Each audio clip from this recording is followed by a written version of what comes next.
Welcome everyone, I'm Andrew Stewart with AVU. This is our first video in the Teaching Virtually series, and I'm going to be covering what pieces of equipment are the most important when creating video lessons.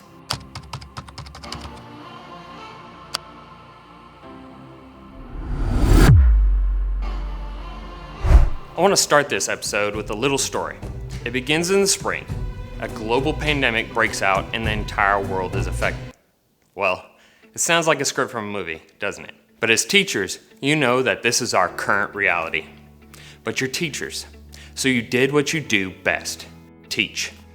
You jumped in, and despite limited skill sets, you quickly learned how to connect with your students in spite of their limited ability to connect with you due to circumstances out of their control. You've done an amazing job. In fact, some of the virtual learning components are working so well that we don't see them ever going away. There are likely to be more digital meetings, lessons, and videos in our future.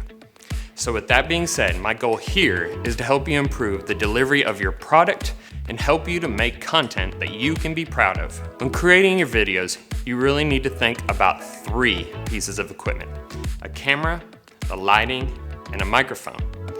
Now, most would assume that the camera is the most important piece of equipment. But I'm going to show you that although it is the most expensive piece of equipment, at least in my setup here, it is the least important part of that setup. So here we are. I have only the overhead lights on, and I'm using the microphone on my $5,000 camera. This both looks and sounds average. I, for one, don't like the light coming from above, and the microphone sounds like I'm very far away from it, because in reality, I am. Now, we've added a microphone to the setup, and although it still looks average, at least you can hear me clearly. To be honest, a lot of the time, your students, while working virtually, will not be looking at you. They are going to be looking at their notes, or possibly even another device. Here, I've switched back on my lighting, and I've also switched out my professional camera with an iPhone. With enough light and the direction you have it hitting you, you can make a phone or computer camera look great. A high-end camera is definitely going to make a difference, but you need to worry about your audio first and then lighting well before upgrading your camera. With my iPhone, I was using a Rode mic and adapter that plugs directly into the phone. Another great option, especially if you're teaching synchronously and need the freedom of a wireless mic, is this option from Rode.